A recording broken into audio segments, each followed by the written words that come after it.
할렐루야, 반갑습니다. 오늘도 하나님께서 말씀으로 여러분을 만나 주시기를 주님의 이름으로 축원합니다. 이 말씀을 들을 때에 주님을 만나고 주님을 만날 때에 우리의 병든 몸과 마음이 회복되어지고 고쳐지고 새 힘으로 일어날 수 있는 은혜의 시간 되실 수 있기를 주님의 이름으로 축원합니다.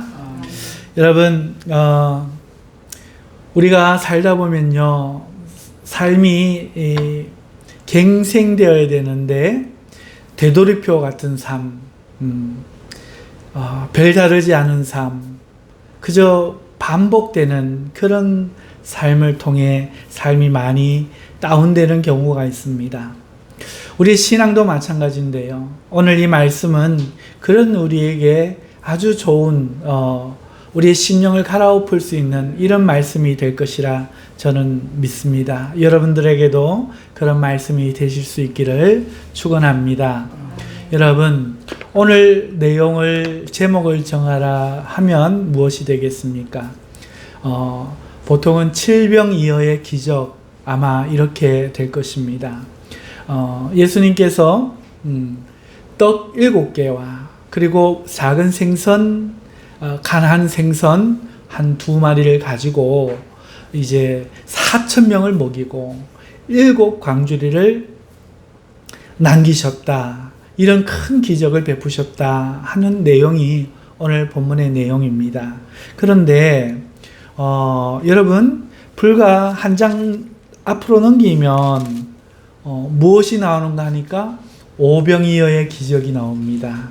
여러분, 오병이어의 기적은 굉장히 유사합니다. 물고기 2마리가 똑같고 대신에 떡이 5덩이죠. 작은 소년이 먹을 수 있는 5덩이의 작은 떡입니다. 그것으로 5,000명을 먹이고 12바구니를 남겼던 기적이 바로 앞에 기록되어 있죠. 여러분, 오늘 마태복음을 읽으면서 마태복음에만 이렇게 연달아 2가지의 큰 기적이 나타나는데, 위대한 기적은 맞는데, 여러분, 이 2가지 기적을 성경에 이렇게 기록한 거, 무슨 차이가 있을까? 무슨 차이가 있어서 이 2가지를 다 기록했을까? 이런 생각이 드시지 않으세요? 여러분, 성경이 지금은 10만 원 이러면은 삽니다. 몇 년 전에만 해도 4, 5만 원이면 성경 샀지요. 요즘은 10만 원 가까이 하는데요. 좀 더 좋은 것도 있고요. 그런데요, 500년 전에 인쇄술이 발달될 때, 되기 전과 전후해서 성경책 한 권이 얼마인 줄 아세요? 한 권이 집 한 채 값이었습니다. 요새 집이 1,000만 원, 2,000만 원 하나요? 몇 억씩 하죠. 물론 시골집, 도시집 다르지만 어찌됐든 평균 잡아서 아무리 못해도 5,000만 원은 할 겁니다. 여러분, 성경책이 5,000만 원, 여러분 사시겠어요? 그런데요, 놀랍게도 마태복음 한 권이 그렇습니다. 마가복음 한 권이 그렇습니다.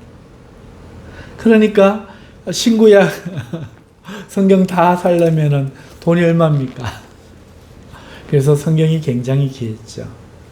여러분, 그런데 500년 전도 그런데 이것을 2000년을 건너서 이 성경 쓰던 당시에 종이가 없어요.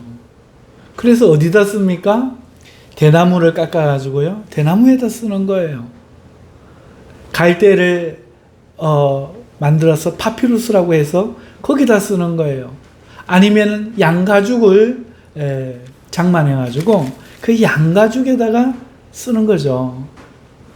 성경이 굉장히 귀합니다. 여러분, 지금은 연필도 있고 볼펜도 있어서 얼마든지 가늘게 쓸 수 있지만 옛날에는 뭐겠어요? 붓으로 쓰거나 펜으로 쓴단 말입니다. 굉장히 작게 쓰기가 쉽지가 않죠. 여러분, 그러면은 띄어쓰기도 불편해요. 왜? 공간을 차지하니까. 장절도 없어요. 이거 없는 거예요. 몇 장, 마태복음 1장, 2장 하는 장과 1절, 2절 하는 숫자 적기가 아까워요. 그러니까 글자를 다 따닥따닥 붙여서 쓰는 거예요. 띄어쓰기도 안 해요. 어떻게 저를 구분하고 어떻게 이 이야기와 저 이야기가 다른 이야기인 줄 구분하는가 하면은 대문자로 시작하는 게 시작인 거예요. 다음 대문자가 나오면 일단 한 단락 마친다고 보았던 거죠. 그래서 지금부터 한 400~500년 전에 이 성경을 파는 사람들이 이 장절을 붙이는 걸로 알고 있어요. 여러분, 자, 그런데 중요한 거는 그렇게 성경을 종이가 아까워서 또 효율상 막 장절도 없이 막 붙여서 써야 되는데 같은 이야기, 같은 교훈을 2번이나 쓰겠습니까? 절대로 그렇게 안 하죠. 같은 교훈이면 하나만 쓰겠죠. 그런데 마태복음은 연이어서 오병이어 다음에 칠병이어의 기적을 기록하는 거죠. 그때는 이유가 있는 거죠. 그러면 오늘 우리는 얼마나 오병이어와 이 칠병이어의 기적에 대해서 이해하고 왜 기록했는지를 이해하고 있을까요? 여러분 이해하고 계신가요? 오늘 이 시간에 이 차이점을 통해서 아까 말씀드린 것처럼 오늘 우리의 삶을 다시 새롭게 하는 이런 의식을 갖는 시간이 되었으면 참 좋겠습니다. 여러분, 2개의 차이를 우리가 먼저 살펴보아야 되겠죠. 여러분, 오병이어와 칠병이어가 어떤 차이가 있는가 하면요. 첫 번째 차이는 많이 있겠지만 큰 거 2가지. 먼저는 대상과 장소의 차이가 있습니다. 여러분, 앞에 오병이어의 기적을 보세요. 오병이어의 기적은요. 장소가 어디였나요? 빈들이었죠. 빈들. 그런데 지금 여기 칠병이어의 장소는요. 갈릴리 호수, 저 북쪽의 호숫가입니다. 여러분, 오병이어의 기적의 그 빈들은요. 그 앞에 문맥에서 보면은 헤롯이 세례 요한을 죽이는 이야기가 나와요. 그래서 예수님이 그 이야기를 듣고 따로 배를 타고 빈들로 가신 거죠. 그러니까 갈릴리 지방이죠. 하지만 유대란 말입니다. 유대 안에. 유대 땅 안에 장소였어요. 거기서 오병이어의 기적이 벌어졌던 거죠. 그런데 지금 칠병이어의 기적이 벌어지는 것은 어딘가? 앞에 문맥을 보니까 두로와 시돈 지방에 가서 가나안 여인을 만났단 말이에요. 그리고 거기서 이동해서 갈릴리 호숫가라고 하지만 여기는 데가볼리 지역이에요. 그러니까 이방 지역이란 말입니다. 장소가 달라요.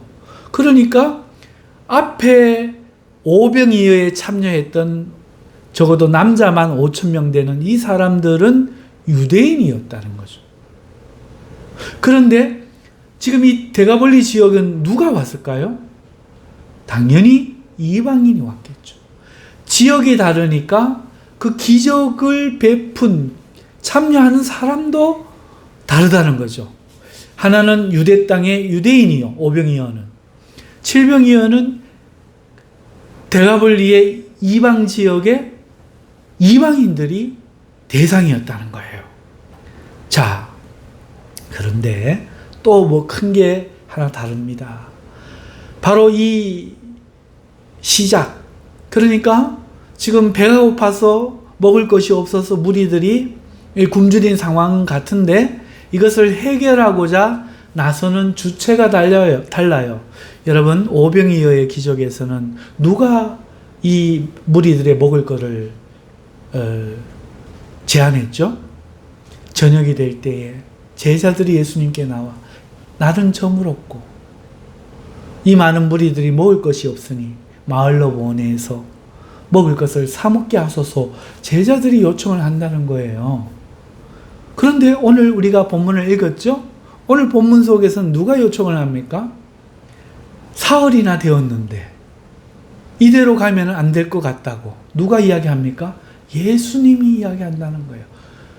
이 기적을 베품에 있어서 시작이 되는 무리들에게 먹을 것을 주자는 요청의 주체가 앞에는 오병이어에는 제자들이었고 지금 이 칠병이어에서는 예수님이 하신다는 거예요. 여러분, 왜 앞에는 제자들이 했고 왜 지금은 이 이방 지역에서는 예수님이 합니까? 이것의 결론이 이 차이점이 주는 결론이 뭘까요? 해석을 잘해야 되죠. 예, 이 제자들은 유대주의 전통에 빠져 있는 거예요. 이방인들은 불타 죽을 족속으로밖에 안 보는 거예요. 제자들도.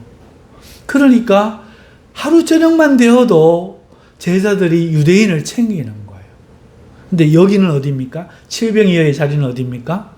이방인이잖아요. 이방인이잖아요. 사흘을 굶어도 말을 안 하는 거예요. 불태워 죽일 자들이 굶은들 뭔 상관이겠어요. 그러니 말을 안 해요. 사흘이라 돼도 하루 저녁만 돼도 이야기를 하는 제자들이 왜? 유대인이니까. 여기서는 왜 사흘이 돼도 말을 안 합니까? 이방인이니까. 여러분, 결론이 뭐예요? 유대주의에 빠져 있는 제자들이 지금 어떤 모습인가를 보여주는 거예요. 그런데 예수님은 어떻습니까? 이 이방인들을 지금 챙기고 있죠. 그러니까 차이점이 주는 결론이 전통주의에 빠져 있는 제자들, 유대인들만 챙기는 자기 식구만 귀한 예수님의 제자들을 보여주는 거죠. 그리고 이 성경이 마태복음이 누구에게 쓰여지는 성경입니까? 유대인들에게 쓰는 성경이잖아요. 그러니까 성격이 뭐겠어요? 유대인들 너희들 잘못하면 유대주의에 빠진 기독교인데 하고 경고하는 거죠. 경고하는 거예요. 자, 두 번째로 전후 문맥을 통한 비교를 우리가 좀 해볼게요. 전후 문맥. 여러분, 오병이어의 기적의 앞에 나오는 사건이 뭐였습니까? 헤롯이 세례 요한을 죽이는 사건이었잖아요. 그래서 예수님이 그 이야기를 듣고 배를 타고 빈들로 홀로 가셔서 광야에 서셨단 말입니다. 얼마나 자기 민족의 모습을 보면서 슬픔을 느끼고 하나님의 말씀을 전하는 자를 죽이는 그 유대인들을 보면서 얼마나 애통하게 느꼈고, 그러면서 목자 없는 양같이 그럼에도 자기를 걸어 찾아온 그 무리들에게 베푸는 사건이 오병이어의 기적이었단 말이죠. 실망스럽고 하나님 나라를 대적하는, 모양은 하나님 나라의 백성의 왕이요 대신들인데 실제로는 선지자를 죽이는 이런 사람들 때문에 마음이 아파 하나님의 음성이 들리는 광야로 빈들로 버리고 떠난, 하나님을 버리고 떠난 그 자리로 걸어가신 예수님을 걸어 찾아온 무리들이 불쌍해서 베푸신 사건. 그러니까 아주 안 좋은 모습 이후에 일어난 사건이죠. 그런데 오늘 이 칠병이어의 앞에 사건은 뭡니까? 가나안 여인이죠. 자, 귀신 들린 딸을 두고 예수님한테 와서 소리를 질러도 예수님이 한마디도 대답지를 아니하시네. 한마디도 대답지를 아니하시네.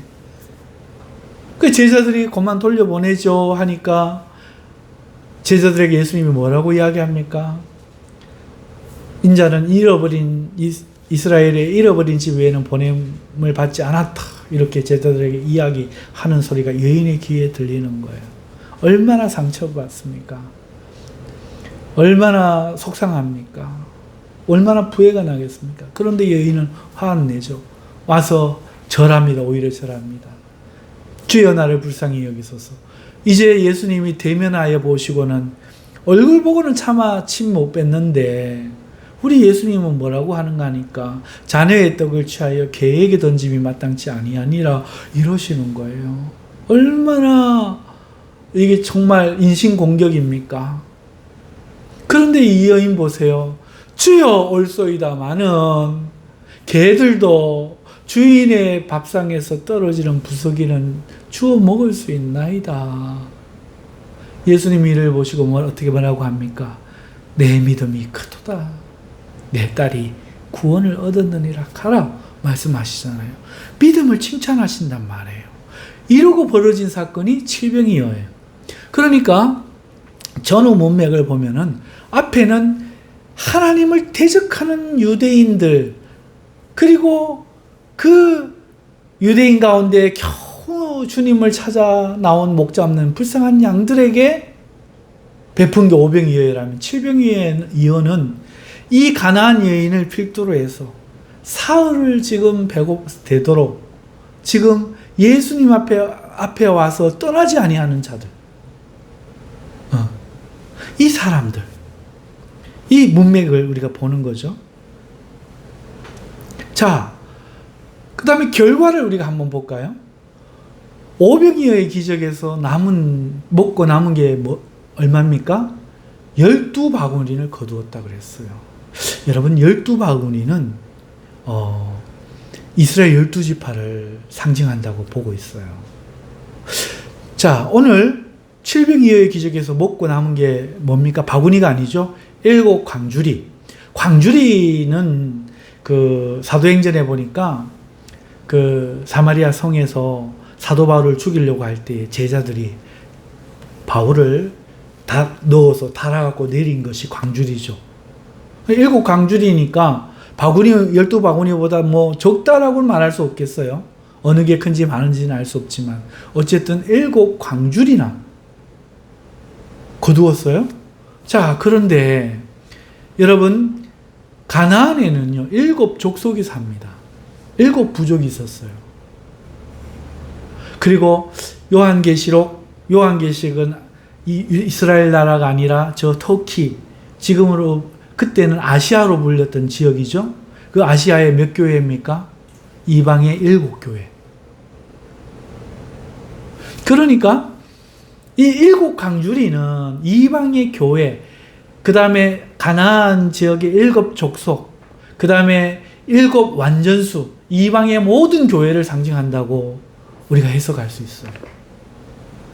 자, 그러면 이러한 대략 큰 거 3가지를 가지고 우리가 어떻게 해석할 수 있습니까? 여러분 보세요. 세례 요한과 오병이어를 보고 가나안 여인 칭찬과 칠병이어를 보면서 이 믿음이 이방적으로 흘러가고 있잖아요. 그리고 여러분, 오늘 칠병이어에 보면 산에 올라 앉으셨다고 했는데 이게 마태복음 4장에 보면은 그 이야기가 또 나오거든요. 그러면서 마태복음에서는요, 그 나온 사람들이 각색 병든 자인데 귀신 들린 자, 간질하는 자, 중풍병자 이런 거 보면은 영적인 귀신 들린 증상하고 비슷한 병들이에요. 그런데 팔복을 이야기하는 거예요, 예수님이. 다시 말해서 영적인 병을 치유하셨단 말이죠. 그런데 오늘 보니까 뭐라고 합니까? 큰 무리가 다리 저는 사람, 기능장애예요. 장애인과 기능장애, 맹인과 기능장애, 말 못하는 사람 기능장애, 육적으로 병든 사람이란 말이죠. 그러니까 오병이어 이 산이라는 문맥을 통해서 볼 때는 영적으로 병든 사람 유대. 그런데 이제 영적으로 칭찬받는 이방에는 단지 육신에 필요한 병을 고쳐주시고 육신에 필요한 먹을 것만 주시는 거죠.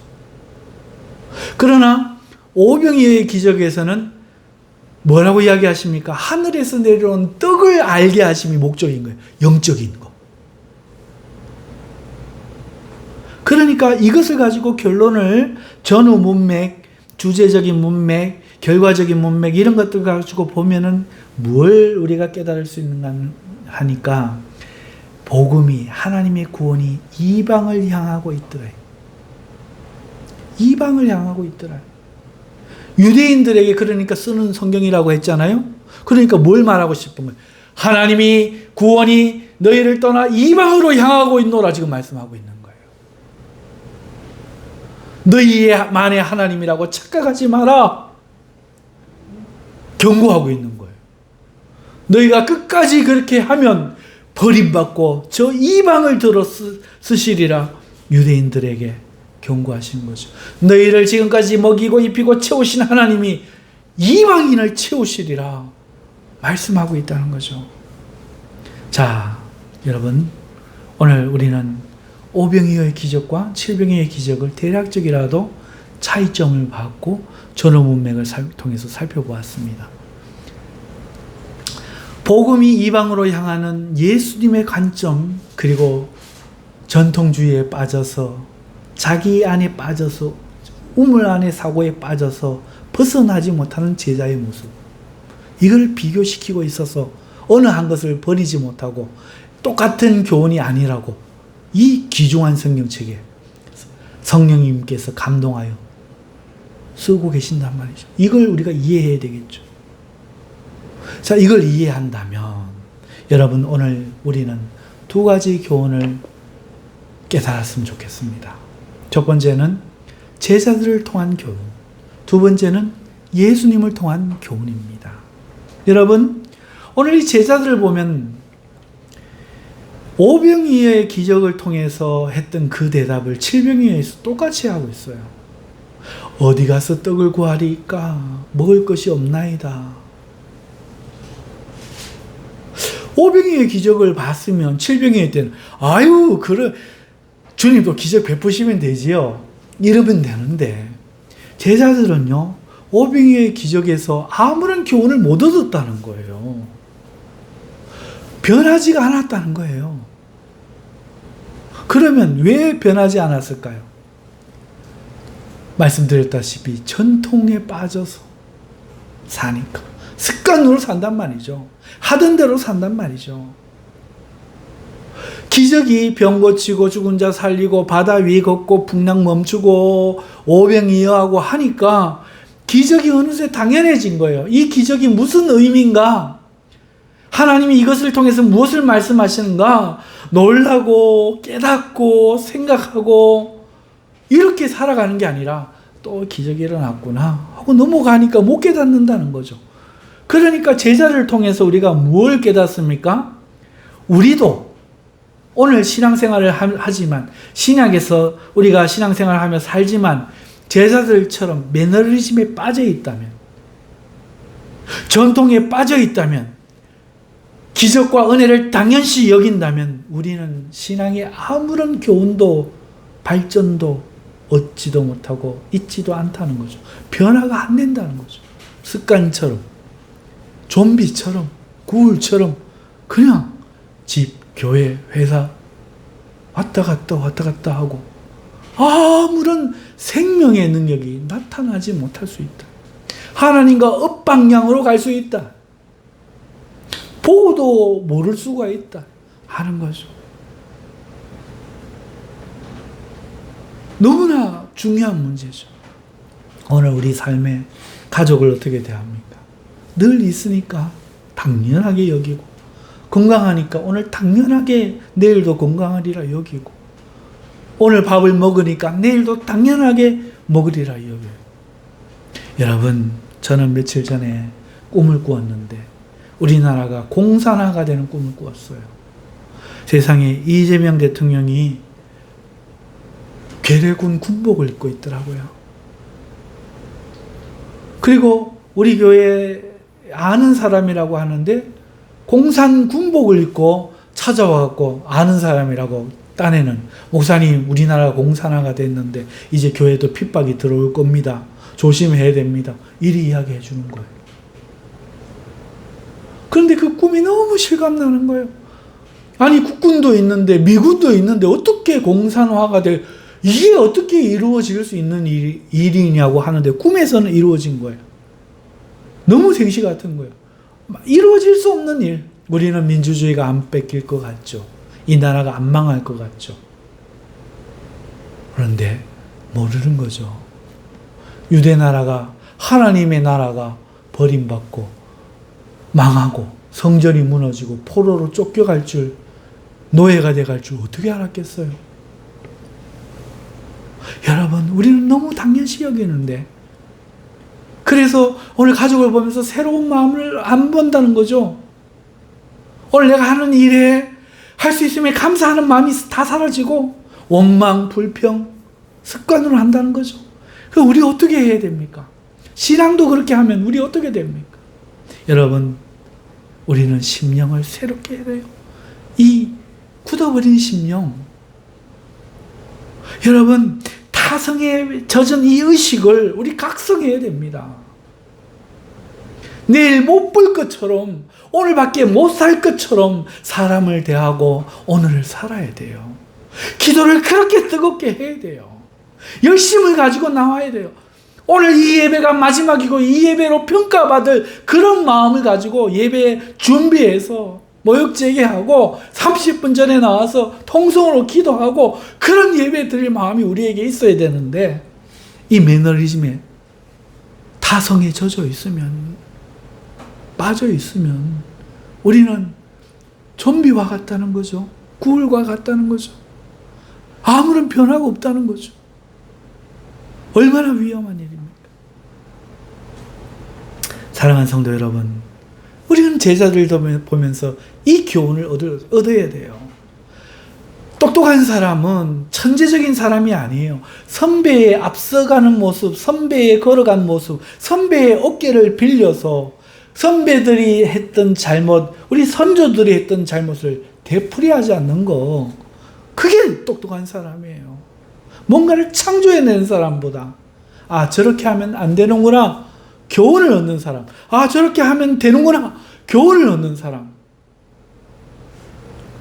여러분, 당연하게 여기던 것을, 당연하다고 생각했던 것을 당연하지 않다. 물 한 모금에도 감사하다.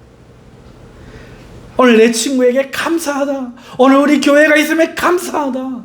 오늘 내가 드리는 이 예배가 너무 감사하다. 오늘 나에게 주어지는 이 말씀이 너무 감사하다. 오늘 우리의 마음을 처음처럼 새롭게 해야 됩니다. 첫사랑을 회복해야 돼요. 우리 눈에 씌워진 이 타성이란 이 각질, 안지를 벗겨내야 돼요. 이것이 첫 번째 교훈입니다.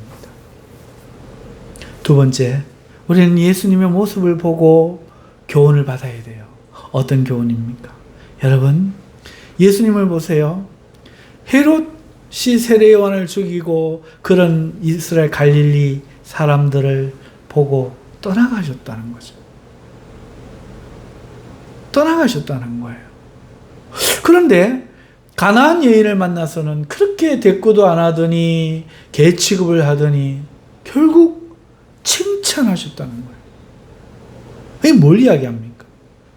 여러분, 오병이어의 기적에서는 제자들이 요청해갖고 응대하셨는데, 질병기에서는 요청하지 않아도 스스로 먼저 행동하셨다는 거죠. 이게 뭘 이야기합니까?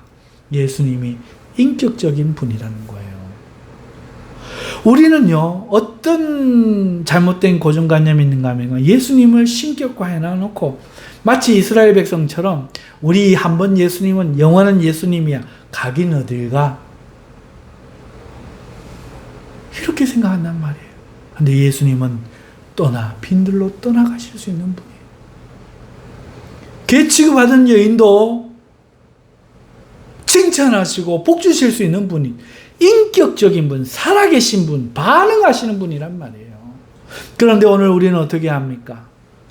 예수님을 인격적으로 대하지 못하고 오늘 우리는 있지 않을까요? 믿음이란 허울 좋은 관념 속에서 이스라엘 백성이, 아유, 하나님의 성전이 여기 있는데, 법궤가 여기 있는데, 우리가 할례를 행했는데 어떻게 망해? 이러다가 망했잖아요. 뭐는 없었으니까. 그 껍데기만 있고 하나님을 사랑하는 본질이 없었잖아요. 오늘 우리가 하나님 앞에 예수님께 이 본질, 사랑, 열정, 이것이 필요하단 말이에요. 이것이 필요하다는 거죠. 예수님은 인격적인 분이에요. 그럼 어떻게 해야 돼요? 인격적으로 대하세요. 기도할 때 습관적으로 하지 마시고 주님을 만나 이야기하듯이 주님을 부르고 내 마음을 솔직하게 털어놓고. 여러분, 예수님이 내가 어떻게 하든 항상 한결같으리라 생각하지 말고, 그걸 믿음이라 생각하지 말고 인격적으로 내가 내 친구에 대하듯이. 사람도 내가 잘해야 되잖아요. 그 정도 인격은 우리 주님 앞에 해야 되잖아요. 은혜로 나를 대해주시는 건 은혜로 대해주시는 거고, 구원하시려고 은혜를 베푸시는 건 베푸시는 거고, 내가 오늘 해야 될 인격적인 반응, 우리 예수님을 보면서 이걸 깨달아야 된다는 거죠. 그러므로 오늘 우리는 주님을 감동시킬 이런 의지가 있어야 돼요. 인식을 가져야 돼요. 열심을 내야 돼요. 천국을 침노해야 돼요. 붙잡혔지만 붙잡으러 달려가야 돼요. 이것이 필요하다는 겁니다. 이 교훈을 두 번째 가져야 되는 거. 말씀을 맺습니다. 오늘 많은 사람들이 매너리즘에 빠져서 당연한 듯 여기며 타성에 젖어서 원망 불평하며 열심도 없이 아무런 변화도 없이 정신의 새로움도 없이 행복도 없이 기쁨도 없이 감사도 없이 살아갑니다. 신앙도 그럽니다. 이것은 매우 안 좋습니다. 오늘 우리는 우리의 심령을 새롭게 해야 됩니다. 당연하게 여기지 말고 열심을 갖고 주님을 믿고 열심을 갖고 기도하고 열심을 갖고 전도하고 우리의 마음을 새롭게 주님을 인격적으로 만나기 위해서 달려가야 될 줄 믿습니다. 우리가 다 같이 주의 한번 외치고 이 말씀 붙잡고 기도하도록 하겠습니다. 주여!